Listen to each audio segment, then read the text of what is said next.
দর্শকের রাতে সবাইকে আমন্ত্রণ জানাচ্ছেন নিউজ 24 প্রতিদিনের বিশেষ আয়োজন ইনসাইড পলিটিক্স অনুষ্ঠান। আপনাদের সঙ্গে আছেন প্লাবন রহমান। আপনারা জানেন যে কোটা আন্দোলন এখনও উত্তাল সারা দেশ, এবং বিশেষ করে কালকে মধ্যরাতে প্রধানমন্ত্রীর একটি বক্তব্য কেন্দ্র করে কোটা বিরোধীরা যারা আন্দোলনের ছিলেন তারা রাজাকার স্লোগান দিয়েছেন, তুই কে আমি কে রাজাকার রাজাকার এরকম একটা স্লোগান, এবং তারপরেই মূলত বিতর্কে পড়েছে এই আন্দোলন। এই বিষয় নিয়ে মূলত আমরা আজকে আলোচনা করতে চাই। আজকে আমাদের আলোচনার বিষয় দাবি আদায়ে রাজাকার স্লোগান। এই বিষয় নিয়ে কথা বলতে স্টুডিওতে আছেন দুজন গুরুত্বপূর্ণ অতিথি। শুরুতেই তাদের সঙ্গে আপনাদের পরিচয় করে দিয়ে আছেন শাহরিয়ার কবির, সাবেক সভাপতি ৭১-এর ঘাতক দালাল নির্মূল কমিটি। আমার ডান দিকে আছেন একেবারে ডান পাশে আছেন অধ্যাপক ডক্টর কামরুল হাসান, সাবেক সাধারণ সম্পাদক জাহাঙ্গীরনগর বিশ্ববিদ্যালয়ের শিক্ষক সমিতি। আপনাদের দুজনকে স্বাগত জানাচ্ছি সেট পলিটিক্সে। আমাদের সঙ্গে বৈষম্য বিরোধী আন্দোলন যারা করছেন সেই আন্দোলনের সমন্বয়ক আছেন মাহিন ইসলাম জমি, আমাদের সঙ্গে তিনি যুক্ত হবেন। আমরা একটু শুরু করতে চাই স্টুডিও থেকে। শাহরিয়ার কবির, নিশ্চয়ই বিষয়টি সম্পর্কে আপনি অবগত, এবং এই যে স্লোগানের যে বিষয়টি সামনে আসলো হঠাৎ করে, এবং একটা আমি বলবো যে মোটামুটি একটা সমর্থন ছিল তাদের এই যে কোটা বিরোধী আন্দোলনের। তো গতকাল রাতে এসে যখন এই যে রাজাকার স্লোগান, তুই কে আমি কে রাজাকার রাজাকার, এই বিষয়টি সামনে আসার পরে তাদের এই আন্দোলনের যৌক্তিকতা, একই সঙ্গে আন্দোলনের যে ফোকাসটা ছিল সেটি আসলে কতটা বাস্তবসম্মত থাকে বলে আপনার মনে হয়? না, কাল রাতে আমি সারা রাত টেলিভিশন দেখেছি, এবং এই যে স্লোগানটা, এটা যে আমাদেরকে কিভাবে আহত করেছে এটা আমি কল্পনা করতে পারিনি যে বাংলাদেশে আমাদের ছাত্র মানে আমাদের সন্তানরা এরকম একটা কথা বলবে। 2018 সালে এরকম একটা কথা উঠেছিল গায়ের মধ্যে, আমি রাজাকার লিখে তারা রাস্তায় নেমেছিল। তো কদিন আগে কোটা আন্দোলনের একজন নেতাকে যখন বললাম যে না, আমরা কিন্তু সতর্ক আছি এই ধরনের কোনো কিছু যাতে এবার না হয়, আমরা কিন্তু তাকে আমি বলেছিলাম যে তোমাদের সাবধান থাকতে হবে, এখানে কিন্তু বিএনপি জামাতের অনুপ্রবেশ ঘটেছে, এবং জামাতিরা চাইবে এটাকে জামাতিকরণ করার জন্য এবং এটাকে মুক্তিযুদ্ধের পক্ষ বিপক্ষের মধ্যে করার জন্য। কোটা সংস্কার কিন্তু আমরাও বলেছি, কোটা কোনো একটা স্থায়ী ব্যবস্থা হতে পারে না, কিন্তু কোটা মানি না এটা একটা কথা, কোটা সংস্কার এটা একটা কথা। প্রথম থেকে আমরা বলেছি না, কোটা মানি না। পৃথিবীর সমস্ত সভ্য দেশে কোটা আছে, আমাদের ভারতে আছে, পাকিস্তানে আছে, নেপালে, শ্রীলঙ্কা, এমন কোনো দেশ নেই সভ্য উন্নত দেশ। এবং ওরা যে নাম দিয়েছে ওইটাও আমি একটু হেসেছিলাম। আমি বললাম হয়তো তোমরা যে বলছো বৈষম্য বিরোধী ছাত্র আন্দোলন, তো বৈষম্যটা দূর করবার জন্যই তো কোটা দরকার। সমাজে ঐতিহাসিক কারণে, সামাজিক কারণে, অর্থনৈতিক কারণে এগুলো বৈষম্য থাকে, বৈষম্য দূর করার জন্য কোটার দরকার হয়। এবং আমাদের দেশে বরং তুলনামূলকভাবে কোটা কিছুটা কম। পাকিস্তানের দিকে যদি তাকিয়ে দেখি, পাকিস্তান যারা পাকিস্তান প্রেমীরা এই কোটা বাতিলের কথা বলছেন, তো পাকিস্তানে কোটা কত আপনি কি জানেন? যে 92% হচ্ছে কোটা পাকিস্তানে কেন্দ্রীয় সরকারে, প্রাদেশিক সরকারে সেখানে আরও অনেক রকমের কোটা আছে। তো এই আন্দোলনে আমি সবসময় বলেছি সংস্কার দরকার। মুক্তিযোদ্ধাদের যে কোটা যেটা হচ্ছে সেটাও আমি মনে করি সংস্কার দরকার, কারণ পিএসসি রিপোর্টে বলা হচ্ছে 7-8%-এর বেশি মুক্তিযোদ্ধাদের সন্তানরা আসেন না চাকরির জন্যে।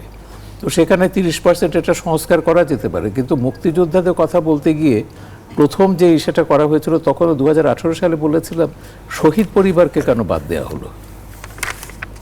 30 লক্ষ শহীদ তো সরকারি হিসেবে, বেসরকারি হিসেবে সংখ্যা আরও বেশি। এদের পরিবারের এরা একমাত্র উপার্জনক্ষম ব্যক্তিকে হারিয়েছেন, এবং তারা সর্বশান্ত হয়ে রাস্তার ভিখিরিতে পরিণত হয়েছেন। আমরা বহু হাজার হাজার ঘটনা আমরা খবরের কাগজে দেখেছি, আমরা নিজেরা দেখেছি, পুনর্বাসনের চেষ্টা করেছি। এদের কিন্তু কোনো কোটা নেই। আমরা জেন্ডার ইকুয়ালিটির কথা বলছি, নারীদের আছে, কিন্তু সেখানে কিন্তু থার্ড জেন্ডারের কোনো কোটা নেই। রিভিউ করলে তো সবগুলো করতে হবে। কিন্তু মুক্তিযোদ্ধাদের ব্যাপারে আমরা বলেছি যে এমনও হতে পারে, এটার জন্য সবচেয়ে দরকার ছিল যেটা একটা কমিশন গঠন করা।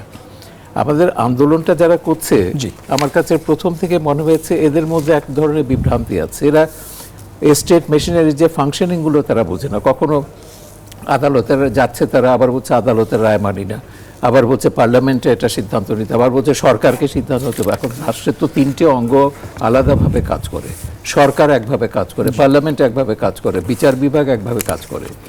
এখন সরকারে ওরা যেটা দাবি করছে পার্লামেন্টে এটা করতে হবে, 24 ঘন্টার মধ্যে পার্লামেন্টে বৈঠক বসাতে হবে। পার্লামেন্টে ওদের কোনো প্রতিনিধি আছে? বিষয়টা পার্লামেন্ট উত্থাপন করবে কে? সরকারের সঙ্গে হতে পারে, ডায়ালগ হতে পারে, কনভারসেশন, কিন্তু সরকারের সঙ্গে করলেও সেটা তো নিয়ে যারা মুক্তিযোদ্ধাদের সন্তানরা তারা তো হাইকোর্টে আবার তো সুপ্রিম কোর্টের দ্বারস্থ হবে। সর্বোচ্চই সেটা ছিল যে সুপ্রিম কোর্টের হাতে এটা দায়িত্ব দেওয়া, যে সুপ্রিম কোর্ট হচ্ছে সংবিধানের অভিভাবক। এবং আমার প্রথম থেকে দেখেছি যে মাননীয় প্রধান বিচারপতি সুপ্রিম কোর্টকে অত্যন্ত সংবেদনশীল মনে হয়েছে। কদিন আগে প্রধান বিচারপতি বলেছেন যে আন্দোলনকারীদের জন্য সুপ্রিম কোর্টের দরজা খোলা আছে। এরকম একটা সংবেদনশীলতার জায়গায় যখন আন্দোলনটা পৌঁছেছিল, তখন এই ধরনের কথা বলে এদের যে গ্রহণযোগ্যতা তারা তৈরি করেছিল, সেটাকে একদম প্রতিপক্ষ বানিয়ে দেওয়া, রাষ্ট্রের প্রতিপক্ষ বানিয়ে দেওয়া, মুক্তিযুদ্ধের প্রতিপক্ষ বানিয়ে দেওয়া, এটা কারা করেছে? আমি কিন্তু ঢালাওভাবে গোটা আন্দোলনকে এর জন্য দায়ী করতে পারি না। কালকে স্লোগান আমি বলেছি, এটা খুঁজে বার করতে হবে এই স্লোগান কারা দিয়েছে। গোয়েন্দা বিভাগ চাইলে এটা করতে পারবে। এবং এদের ব্যাকগ্রাউন্ড যদি আপনি দেখেন, আমি 16 আনা নিশ্চিত এরা শিবির থেকে এসছে বা জামাত পরিবার থেকে এসছে। একটু আমাদের সঙ্গে মাহিন সরকার আছেন, একটু তার বক্তব্য নিয়ে আসি। মাহিন সরকার নিশ্চয়ই শুনতে পাচ্ছেন আপনি? জি মাহিন সরকার, জি শুনতে পাচ্ছেন? হ্যাঁ, আমাকে কি শোনা যায়? শোনা যাচ্ছে, শোনা যায়। জি জি, আপনাকে শুনতে পাচ্ছি। যেটি জানতে চাই, এই যে তুইকে আমিকে রাজাকার রাজাকার, এই স্লোগান নিয়ে এখন আপনাদের উপলব্ধিটা কি আসলে? মানে এটা কি মানে এখন আপনারা এটা নিয়ে আসলে কি ভাবছেন? কালকে হঠাৎ করে এই স্লোগান আপনাদের আন্দোলনের মধ্যে চলে আসলো এবং যে কারণে আজকে আপনারা আবারও রাজপথে ছিলেন এবং একটা বিশৃঙ্খল অবস্থা সারা দেশে। এখনকার উপলব্ধি একটু জানতে চাই। আচ্ছা, আমি আগে বলে নেই, আর এই মুহূর্তে আমি খুব স্বাভাবিক অবস্থায় নেই। আমি বলবো আপনার উত্তরটা অবশ্যই দেখবো কালকে। আমার মাথায় আঘাত, এখান থেকে অনেক রক্ত ঝরেছে, আমার হার্টে এখনো রক্তটা আছে। হার্টের কথা আমার খুব পুরোটা শো আমি শুনতে পারিনি। আমি কি রাজাকার রাজাকার এই স্লোগানটা কি আদৌ হয়েছে কিনা? হ্যাঁ, অবশ্যই হয়েছে, 100বার 100বার সত্য। এটা হলো কিভাবে? এটা হলো কালকে ঢাকা বিশ্ববিদ্যালয়ে সবগুলো হল কালকে আমাদের সবগুলো হলে এই রাজাকার রাজাকার এরকম অনেকে আমাকে রাজাকার বলে তারা স্লোগান দিয়েছে। এখন কে দিয়েছে, কারা দিয়েছে, নেতৃত্ব কে দিয়েছে? কেউ নেতৃত্ব দেয়নি এখানে। ওই সময় প্রত্যেকটা হল এইরকম স্লোগান দিয়ে মাঠে নেমে এসেছে। আপনাদের কোটা সংস্কার আন্দোলন করছেন যারা, সেই ম্যাসিভ আন্দোলনের মধ্যেই তো এটা দেখা গেল। ঢাকা বিশ্ববিদ্যালয়ের ভেতরে রাতে যে মিছিল, সেই মিছিলে খুব মানে উচ্চ কণ্ঠে বিষয়টা এসেছে। দেখুন, কালকে আমাদের কিন্তু বৈষম্য বিরোধী যে ছাত্র আন্দোলন ব্যানার, সেই ব্যানারে কিন্তু কোনো মিছিল হয়নি বা সেরকম কিছু হয়নি, এবং আমাদের ডাকে এসেছে বিষয়টা ওরকম কিন্তু নয়। এটার সাথে সরাসরি জড়িত। আমি বলি, আমরা এই হলের অবস্থা দেখে সেন্ট্রালি সবার মতামত নেওয়ার জন্য এবং পরবর্তী কর্মসূচি আমাদের কিভাবে সাজানো যেতে পারে, এই কারণে আমি নিজে পোস্ট করেছি আপনারা সবাই পিএসসির দিকে যান, কারণ তার আগেই সবগুলো হল নেমে এসেছিল এবং তুমি কি আমি কি রাজাকার রাজাকার বলে স্লোগান দিয়েছে। আর আজকের যে একজন সমন্বয়ক হিসেবে আপনার আসলে কেমন লাগে যখন আপনার আন্দোলনের মধ্যে বিষয়টি সামনে আসে? আমাদের বিষয়টি তো সামনে আসবে, কারণ হলো আমরা সমন্বয়ক নেতৃত্ব দিচ্ছেন একরকম আন্দোলনের। জি, এটা খুবই স্বাভাবিক। আর স্যারকে বললেন যে আমাদের ব্যাকগ্রাউন্ড খুঁজতে গেলে অবশ্যই জামাত শিবির এই টাইপ কিছু একটা পাওয়া যাবে না। সরি, আপনাদের কথা বলি, আমার বাবা আওয়ামী লীগের পোস্টার। আপনাদের কথা বলি না, আমি বলেছি যে স্লোগান দিয়েছে তার ব্যাকগ্রাউন্ড। আপনি তো স্লোগান দেননি, আপনি বলছেন আপনি সেখানে উপস্থিত ছিলেন না, কিন্তু খুঁজে বার করুন এই স্লোগান কে দিয়েছে। আপনি কি নিজেকে গৌরবান্বিত মনে করেন যে এই স্লোগান যারা দিয়েছে আন্দোলনকে গৌরবান্বিত করেছে?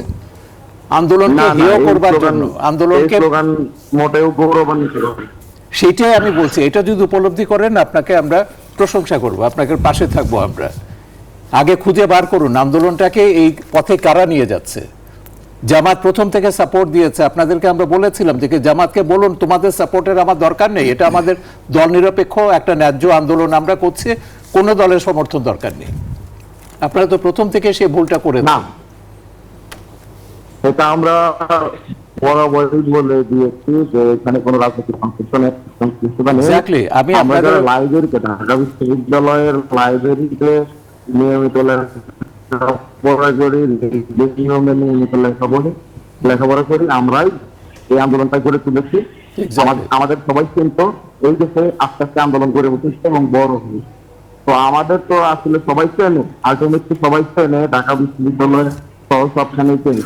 তো এটা চাইলে গোয়েন্দা সংস্থার হাতে খুবই ইজি, তারা চাইলেই জিনিসটাকে কিন্তু খুঁজে বের করতে পারে যে কারা।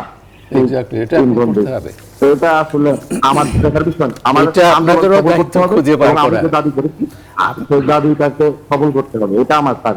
নিশ্চয়ই। জি, একটু নিয়ে আমি আসি আপনার কাছে, নিশ্চয়ই আবার আসবো, আপনাদের সঙ্গে থাকবেন। অধ্যাপক ডক্টর কামরুল হাসান, একটু আপনার কাছে জানতে চাই, আন্দোলনের যে মানে গতি প্রকৃতি ছিল, এখন আসলে আন্দোলনটা কোন পর্যায়ে বলে আপনার মনে হয়? ধন্যবাদ আপনাকে, আমার শ্রদ্ধেয় সহ আলোচক, সংযুক্ত ছাত্র সমন্বয়ক মাহিন এবং যারা শুনছেন। আমার কাছে মনে হচ্ছে আন্দোলনটা শিক্ষার্থীদের যে স্পিরিট, সেই স্পিরিটের জায়গা থেকে এতটুকু সরেনি। তবে গতকাল আমি যেটা খেয়াল করেছি, আমি ইলেকট্রনিক প্রিন্ট মিডিয়ায় যেটা দেখেছি, মাননীয় প্রধানমন্ত্রীর সঙ্গে উনি যখন চীনের সেই ভিজিট শেষ করে সাংবাদিকদের সাথে কথা বলছিলেন, প্রায় অপ্রাসঙ্গিকভাবে শিক্ষকদের প্রত্যয় স্কিম বা আরও কিছু কিছু বিষয় নিয়ে কথা বলছেন। উনি নিজেই বলছিলেন, আমি এই বিষয়ে প্রস্তুত নই, আমি নোট টেক করেছি, I will talk about this afterwards, এটা কিন্তু উনি বলছে, কিন্তু তারপরেও প্রশ্নের প্রেক্ষিতে ওনাকে কথা বলতে হয়েছে। আর দ্বিতীয়টা হচ্ছে এই স্লোগানটা আমি দেখেছি যখন একটা প্রসঙ্গে মাননীয় প্রধানমন্ত্রী যখন বলছিলেন, খুব স্বাভাবিক, 2018 পরিপত্র যখন করা হয়, চূড়ান্ত করা হয়, এবং মাননীয় প্রধানমন্ত্রী নির্বাহী বিভাগ থেকে এটা করা হয়েছে, উনি সিদ্ধান্ত নিয়েছেন এবং বলা হচ্ছে যে কিছুটা বিরক্ত হয়ে অভিমান থেকেই করেছেন। যদিও আমাদের সংবিধানের নিয়ম হচ্ছে অনুরাগ বিরাগের বশবর্তী না হয়ে আমরা শপথ গ্রহণ করে এই সকল দায়িত্ব গ্রহণ করি, তবুও আমাদের সকলের অভিভাবক হিসেবে তিনি যদি কোনো একটা জায়গায় অভিমান করে আইনের জায়গায়ও আসেন, আমরা সেইভাবে দেখি। ঠিক একইভাবে যখন ওই আলোচনায় একটা পর্যায়ে আসলো যে কারা আসলে করবে, মুক্তিযোদ্ধা কোটার তাদের সন্তান নাতিরা যদি না আসে, কারা আসবে? আসলে বিষয়টা হচ্ছে কোটা সংস্কারের যে দাবিটা, প্রকৃত দাবিটা হচ্ছে আসলে ন্যায্যতা, ইকুইটি এনশিওর করার পক্ষে তারা কিন্তু এটা বাতিল নিজেরাও চায়নি। ফলে এই ত্রুটিপূর্ণ পরিপত্র যেটা 2018 সেটার সংস্কার তারাও চেয়েছেন, কিন্তু ভুল বুঝাবুঝি হয়েছে একটা আমি দেখেছি। সেখানে মাননীয় প্রধানমন্ত্রী যেটা বলছেন যে তারা যদি বলে যে মুক্তিযোদ্ধাদের না চাই, তাহলে কি রাজাকারদের নাতি সন্তানদের চাই? অভিমানের জায়গাটা মাননীয় প্রধানমন্ত্রী আন্দোলনকারীদের উদ্দেশ্যে বলেন না, এটা আন্দোলনকারীদেরকে তো আর বলেন না, উনি বলেননি। উনি যে কাজটা করেছেন যে যদি এই দাবিটা আসে তাহলে পাবে কারা? যেহেতু আন্দোলনকারীরা কখনোই কোটা বাতিলের পক্ষে না, তারা সংস্কারের পক্ষে, ফলে এইটা তাদের বিরুদ্ধেই গিয়েছে যারা 2018-তে এই 9 থেকে 13 ধাপ পর্যন্ত কোনো প্রকার বিচার বিবেচনা না করে এটা একটা আইন করেছে। প্রত্যেককে এই দায়টা নিতে হবে, কারণ এই দায় কিন্তু শিক্ষার্থীরা নেবে না। তারা যে দাবিটা করেছে 13 থেকে 20 ধাপ পর্যন্ত ন্যায্য দাবি করেছে। এবার আসুন তাদের অভিমানের জায়গাটা, একজন শিক্ষক হিসাবে আমি শিক্ষার্থীর দৃষ্টিতে যদি দেখি, যেমন মাননীয় প্রধানমন্ত্রী 2018-তে তিনি অভিমানের কথাটা আমি এই দেশের একজন নাগরিক হিসাবে ওই পরিস্থিতিতে ওনার একটি আবেগের প্রকাশ হিসাবে দেখি। এটা শপথ নিয়ে আমরা অনুরাগ বিরাগের বশবর্তী না হয়ে বলার যে জায়গা। এখনকার প্রসঙ্গে আসি, সেটি হচ্ছে ধরেন আন্দোলনটা তো একটা ভালো পর্যায়ে ছিল। বিষয়টা হচ্ছে যে প্রধানমন্ত্রী প্রায়ই কথা বলেছেন এটা নিয়ে, সরকারের পক্ষ থেকে কথা বলা হচ্ছে, সাধারণ সম্পাদক কথা বলছেন, দলের মন্ত্রীরা কথা বলছেন, এবং সরকারের পক্ষ থেকে অ্যাপিলও করা হয়েছে। হ্যাঁ, বিষয়টি কিন্তু ধরেন 7 তারিখ পর্যন্ত শুনানির দিন ধার্য করা, আগামী মাসের 7 তারিখে। এর মধ্যে ধরেন একটা ভালো পর্যায়ে আন্দোলন, তার মধ্যে প্রধানমন্ত্রীর এই বক্তব্যকে কেন্দ্র করে শিক্ষার্থীরা তাদের আন্দোলনের মধ্যে রাজাকারের প্রসঙ্গটা এভাবে আসতে পারে বলে আপনার মনে হয়? মানে আমি রাজাকার মানে নিজেকে রাজাকার পরিচয় স্লোগান হিসেবেই হোক, যেটাকে অনেকে হয়তো এটাকে নানা জাস্টিফিকেশন দিতে পারে, কিন্তু আসলেই মানে কিভাবে সম্ভব? এটা আসলে এক ধরনের আবেগের জায়গা থেকে হয়ে থাকতে পারে সন্তানদের দৃষ্টিতে তাকালে। যেটা হচ্ছে আসলে এদের বিরুদ্ধে তো অভিযোগ নয়, যেহেতু তারা সংস্কার চেয়েছে, কোটা বাতিল চায়। পেছনে কোনো কারণ দেখেন, মানে এর পেছনে কোনো গোষ্ঠী বা এদেরকে ভিন্ন পথে এই গোষ্ঠী কে আছে, এটা হচ্ছে সংশ্লিষ্ট বিভাগ। আপনি শুনছিলেন মাহিন সরকার নিজে বলছিলেন যে তারাও বিষয়টি নিয়ে খুব বেশি স্বস্তিকর অবস্থায় নেই। না, খুব তিনি স্বাভাবিক, নিজেও খুব চান যে স্বাভাবিক। কারা এই কিন্তু, কাজটি করলো সেটি কিন্তু তারাও চান যে কারা আসলে আমি একজন দূর থেকে দেখা একজন শিক্ষক হিসেবে শিক্ষার্থীর দৃষ্টিতে যদি তাকাই, জাহাঙ্গীরনগর বিশ্ববিদ্যালয়ে আমি দেখেছি কিভাবে আন্দোলন হচ্ছে এবং কিভাবে আহত হচ্ছে শিক্ষার্থীরা, এবং আমি অনেক নারী শিক্ষার্থী আমি সব বিশ্ববিদ্যালয়ে দেখেছি যে সরকারের দায়িত্ব যেটা সেটা আপনি মাহিন যেমন নেওয়া উচিত না, আমি একজন আলোচক হিসেবে নেওয়া উচিত না, আমার সহালোচক নেওয়া উচিত না, যারা আমাদের করের টাকায় চাকরি করেন এবং তাদের বেতন ড্র করেন তাদের দায়িত্ব তারা করবে। তবে একজন মানে অবজারভার হিসেবে আমি যেটা মনে করি যে মাননীয় প্রধানমন্ত্রীর এই বক্তব্যে তারা হয়তো অভিমান করেছেন যে আমরা লক্ষ লক্ষ শিক্ষার্থী সংস্কার চাই, মুক্তিযোদ্ধা কোটা বাদ চাই না, এবং আমরা মানে ইকুইটির যে জায়গাটা দেখুন তো হতে পারে স্যার, অভিমানের রিফ্লেকশন এরকম হবে। কিন্তু তারা এক জায়গায় আমি একটু খেয়াল করেছি, আমি একটু অবাক হয়েছে এতটা অভিমান কেন হবে।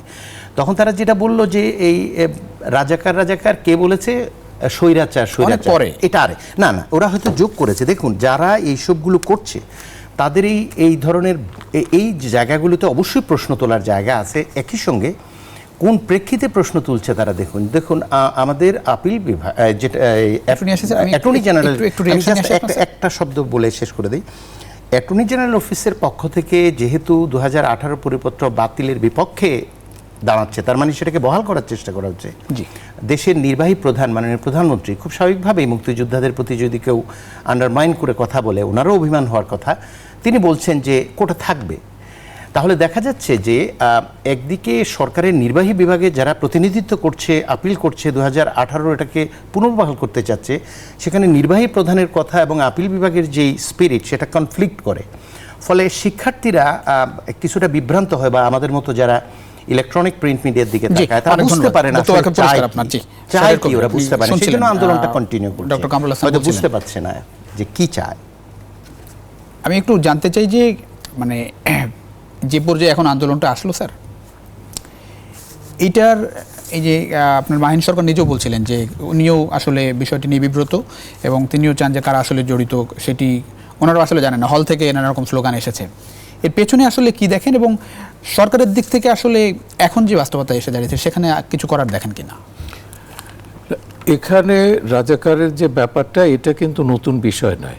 জি, আপনি 2010 সালে যখন আমাদের এই দীর্ঘ নাগরিক আন্দোলনের ধারাবাহিকতা 71-এর ঘাতক দালাল যুদ্ধাপরাধীদের বিচার শুরু হলো, সেই সময় এই জিনিসটা এসেছিল যে রাজাকারদের বিচার করা হচ্ছে, রাজাকারদের বিচার করা যাবে না, এবং এইটারই ধারাবাহিকতায় কিন্তু ওই যে কোটা আন্দোলনে 18 সালে আমি রাজাকার গায়ে লিখে তারা আন্দোলন করেছে। তো এইটা একটা জামাতের একটা সুনির্দিষ্ট এজেন্ডা আছে। এখন যে বিএনপি জামাত যে কোনো একটা পরিস্থিতি তৈরি করতে চাইছে, তারা নিজেরা কোনো গ্রহণযোগ্য আন্দোলন এখনও তৈরি করতে পারেনি, বা সেই তাদের দাবির প্রতি কোনো গ্রহণযোগ্যতা তারা তৈরি করতে পারে, জনসমর্থন তারা তৈরি করতে পারেনি। তারা প্রথম থেকে এখানে সবার হয়েছে একটা পপুলার আন্দোলন, ছাত্রদের একটা দল নিরপেক্ষ আন্দোলন, শুরু থেকে তারা সেখানে অনুপ্রবেশগুলো ঘটিয়েছে, এবং এইটা করার উদ্দেশ্যটা হচ্ছে যে কি মূল জায়গা থেকে সরিয়ে এনে দেশটাকে একটা সংঘাতের দিকে ঠেলে নিয়ে যাওয়া, একটা গৃহযুদ্ধ পরিস্থিতি তৈরি করা। তাতে কার লাভবান হবে? দেশের বিরুদ্ধে ষড়যন্ত্র চলছে, বাইরে ষড়যন্ত্র চলছে, সেই ষড়যন্ত্রই তো বাংলাদেশের বিরুদ্ধে ষড়যন্ত্র তো চলছে, আমাদের এগুলো তো সবই দৃশ্যমান। আমরা নির্বাচনের আগে পরেও যেমন দেখেছি, তার আগেও দেখেছি, বিভিন্ন উপলক্ষে আমরা এগুলো দেখেছি। মুক্তিযোদ্ধা এবং মুক্তিযুদ্ধের অবমূল্যায়ন, এটা তো একটা তো রাজনীতির অন্তর্গত।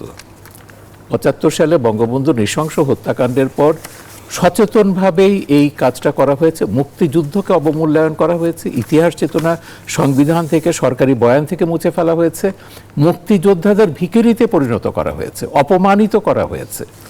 এমনকি 2005 সালে হাইকোর্টের একটা রায়ও বলা হয়েছিল, যখন ওই যে মুক্তিযোদ্ধাদের সম্মানী ভাতা তারা করলো 500 টাকা, তখন হাইকোর্টের রায় বলা হয়েছিল যে মুক্তিযোদ্ধারা ভিক্ষা করবার জন্য দেশ স্বাধীন করেননি।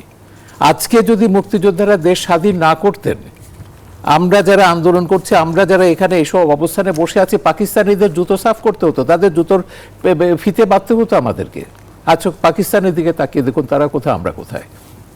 তো দেশটাকে পাকিস্তান বানাবার এজেন্ডা তো একটা তো রয়েছে। অনেক ধন্যবাদ। একটু আমি মাহিন সরকারের একটা 1 মিনিটের একটু বক্তব্য নিয়ে বিরতিতে যেতে। মাহিন সরকার শুনতে পাচ্ছেন নিশ্চয়ই। আমি একটু জানতে চাই যে এখন আন্দোলনে যে বাস্তবতা আপনারা এসেছেন, আপনার কি মনে হয় যে আপনাদের এই আন্দোলনের মধ্যে কোনো পক্ষ আপনাদেরকে ব্যবহার করছে, উস্কানি দিচ্ছে, যে কারণে এই বাস্তবতার মধ্যে এসে পড়েছেন আপনারা?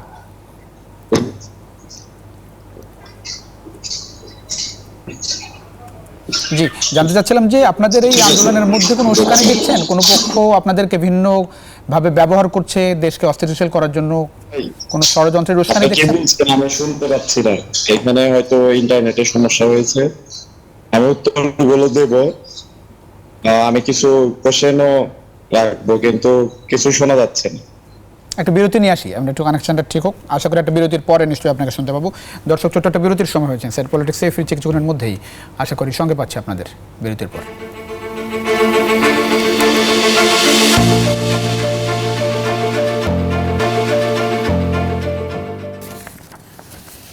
দর্শক, আবারও স্বাগত জানাচ্ছেন সাইড পলিটিক্স। আমরা কথা বলছিলাম দাবি আদায়ে রাজাকার স্লোগানের বিষয় নিয়ে। আমাদের সঙ্গে আছেন শাহরিয়ার কবির, আছেন অধ্যাপক ডক্টর কামরুল হাসান। শাহরিয়ার কবির, আমি একটু প্রধানমন্ত্রীর বক্তব্য নিয়ে একটা প্রশ্ন রাখতে চাই। উনি আজকে বলেছেন যে আমার খুব দুঃখ লাগে যখন শুনি রোকে হলে ছাত্রীরাও বলে তারা রাজাকার। তিনি যারা আন্দোলনে আছেন তাদের মুক্তিযুদ্ধের ইতিহাস সম্পর্কে জানাশোনা কতটা, সেটা নিয়েও প্রশ্ন তুলেছেন। আপনার একটু অবজারভেশন জানতে চাই। না, মাননীয় প্রধানমন্ত্রীর তো জানা দরকার জামাতে ইসলামী একটা রাজনৈতিক দল এখানে আছে। আমরা 32 বছর ধরে আন্দোলন করছি জামাতের রাজনীতিটা নিষিদ্ধ করুন। যারা বাংলাদেশকে মানে না, মুক্তিযুদ্ধকে মানে না, মুক্তিযুদ্ধের চেতনায় বিশ্বাস করে না, বাংলাদেশকে তারা পাকিস্তান বানাতে চায়, বঙ্গবন্ধুকে জাতির পিতা মানে না, তো ওরা কেন বাংলাদেশের রাজনীতি করবে?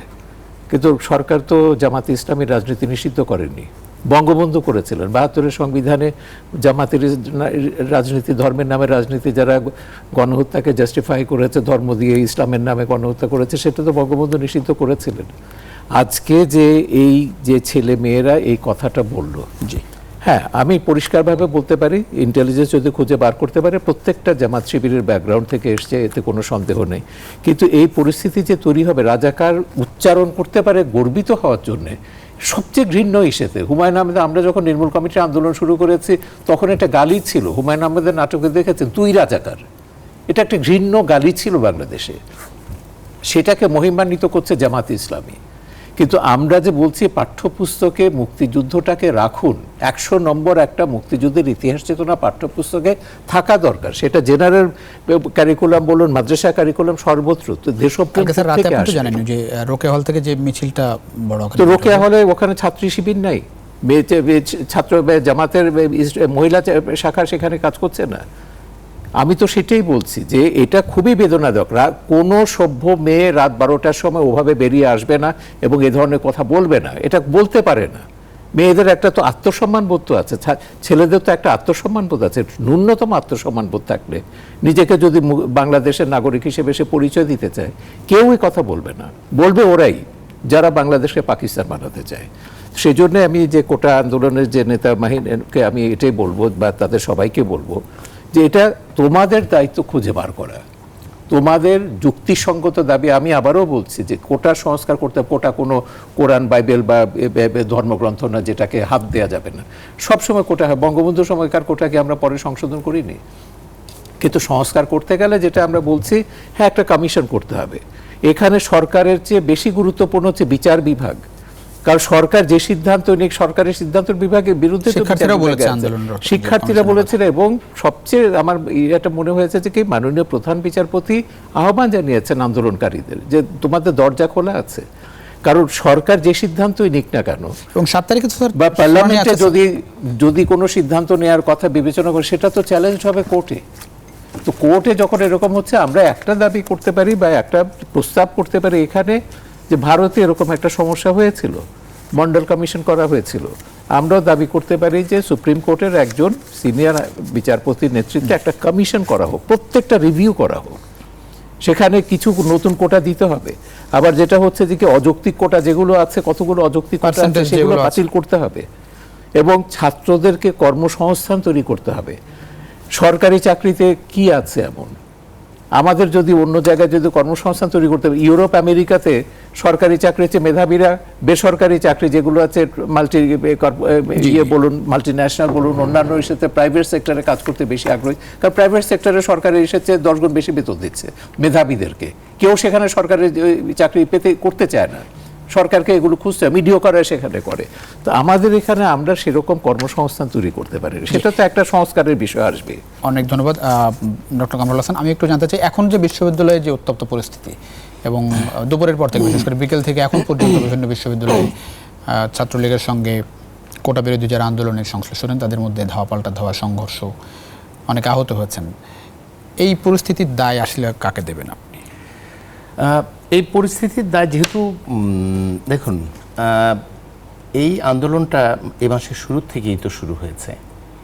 বিশেষ করে 5 তারিখ যখন হাইকোর্টের রায়টা আসলো তখন থেকেই আমরা বুঝতে পারলাম, শিক্ষার্থীরা বারবার বলছিল যে আমরা সংস্কারটা চাই।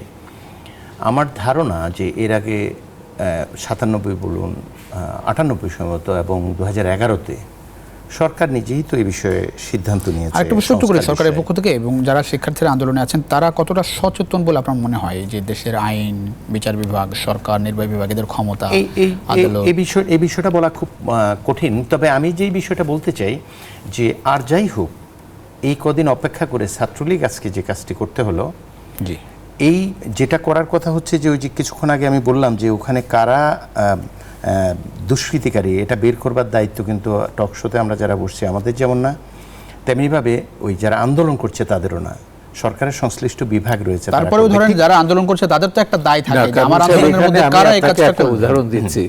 92 সালে আমরা যখন খাতক দলের নির্মূল কমিটি আন্দোলন শুরু করলাম, গণ আদালত হওয়ার পর তখন হঠাৎ করে আমরা লক্ষ্য করলাম জামাত ফ্রিডম পার্টি থেকে অনুপ্রবেশ ঘটে গেছে এবং তারা এমন সমস্ত স্লোগান দিচ্ছে, সঙ্গে সঙ্গে আমরা আন্দোলনটাকে রাশ টেনে ধরেছি।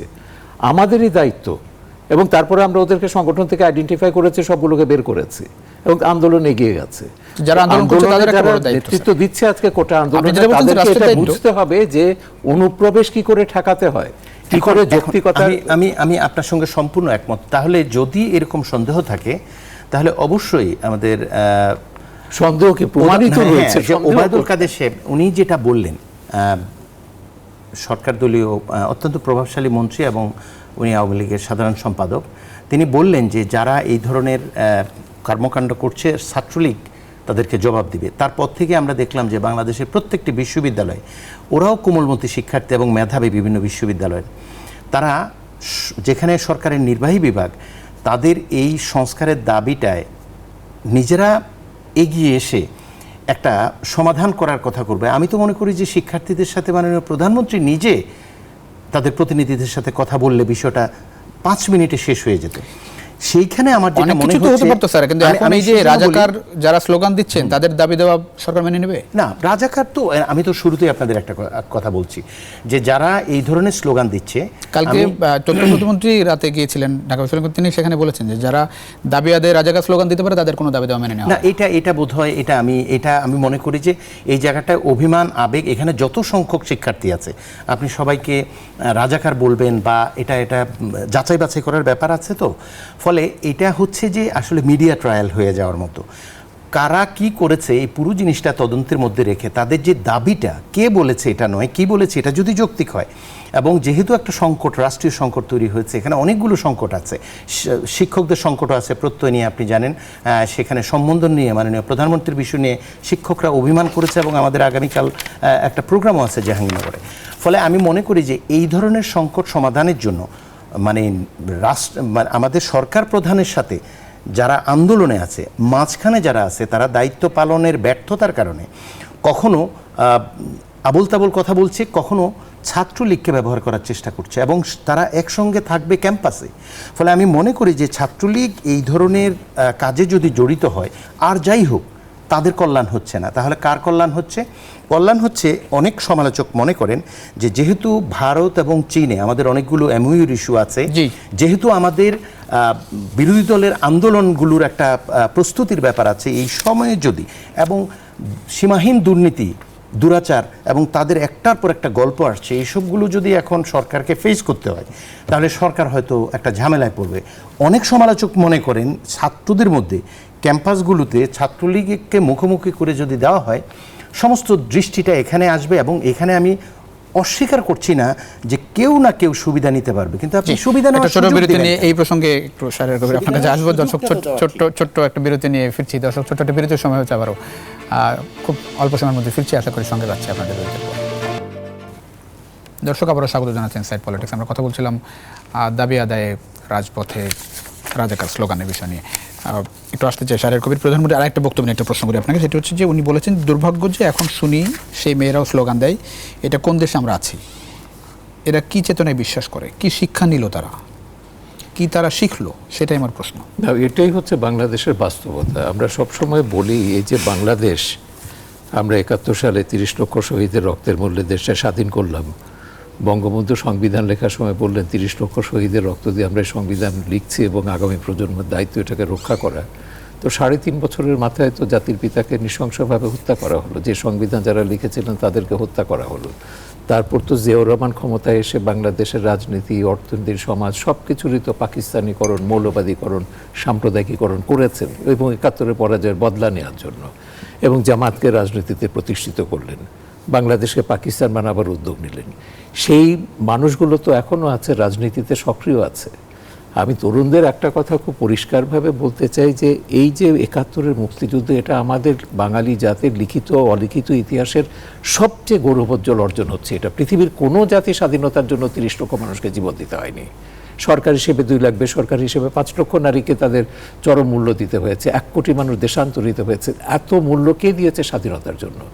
এই যে গৌরবটা 71-এ যে গৌরব আমরা ধারণ করেছিলাম, যে গৌরব এখনকার শিক্ষার্থীদের মধ্যে এই চেতনাটা কতটা দেখছেন? এইটাই আমরা বলছি, চেতনা দিতে গেলে তো সেটা তো আপনার কারিকুলামের মধ্যে আনতে হবে, বাড়ি থেকে এটা শেখাতে হবে। মুক্তিযুদ্ধের সম্পর্কে শক্তি তো ক্ষমতায় স্যার। হ্যাঁ, সেটা আমরা এখনো, সেই দাবিটা তো আমরা এখনো সরকারের কাছে করছি যে এই চেতনাটা ছড়িয়ে দিতে হবে। দেশপ্রেম কোত্থেকে আসবে আমার ভেতর? দেশকে যদি আমি ভালো না বাসি, দেশের শত্রুদের যদি আমি ঘৃণা না করি, তা আমি তো এই দেশ গড়তে পারবো না, এবং আমি বিদেশেও মাথা উঁচু করে দাঁড়াতে পারবো না। আমি রাজাকার পরিচয় দিয়ে আমি দেশের বাইরে পরিচয় দিতে পারবো, বাংলাদেশের মধ্যে পরিচয় দিতে পারবো? তো যারা এটা বলছে বাংলাদেশকে ধ্বংস করবার জন্য বলছে, বাংলাদেশকে পাকিস্তান বানাবার জন্য বলছে, তো সেই রাজনীতি যতক্ষণ থাকবে এই জিনিস হবে, এই ষড়যন্ত্র হবে, এবং সেইটাই আমাদেরকে দেখতে হবে।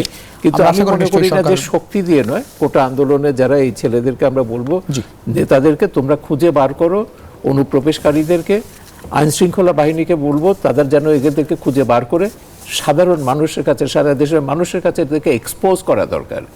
এরা এইভাবে আমাদের বাচ্চাদেরকে ব্যবহার করছে। জি, অনেক ধন্যবাদ ডক্টর কামরুল হাসান।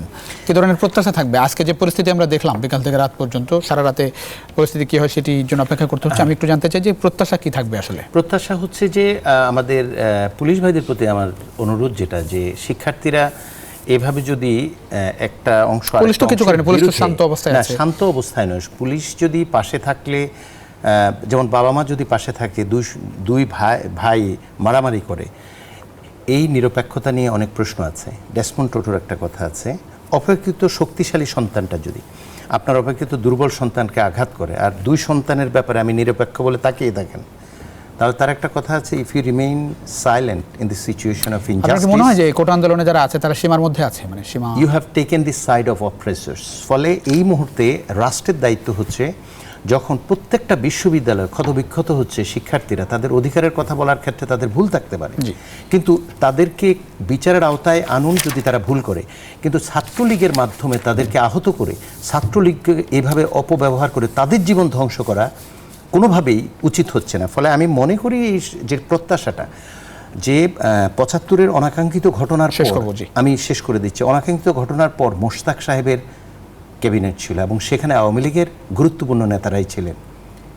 এই দেশের ইতিহাসটা আপনি পিছনে তাকান, এখন যে অবস্থা হচ্ছে, মাননীয় প্রধানমন্ত্রী যেভাবে কথা বলছেন প্রত্যয় স্ক্রিম কিংবা কোটা আন্দোলন নিয়ে, আমি বিশ্বাস করি অপ্রিয় সত্য কথা বলবে যারা। অনেক ধন্যবাদ ডক্টর কামরুল হাসান, দুজনকে অসংখ্য ধন্যবাদ রাতে আপনাদের মূল্যবান সময় দেওয়ার জন্য। দর্শক, আজকের ইনসাইড পলিটিক্স দেখাবেন অন্য সময়। সে পর্যন্ত ভালো থাকবেন, সুস্থ থাকবেন, আশা করি নিউজ 24-এর সঙ্গে থাকবেন।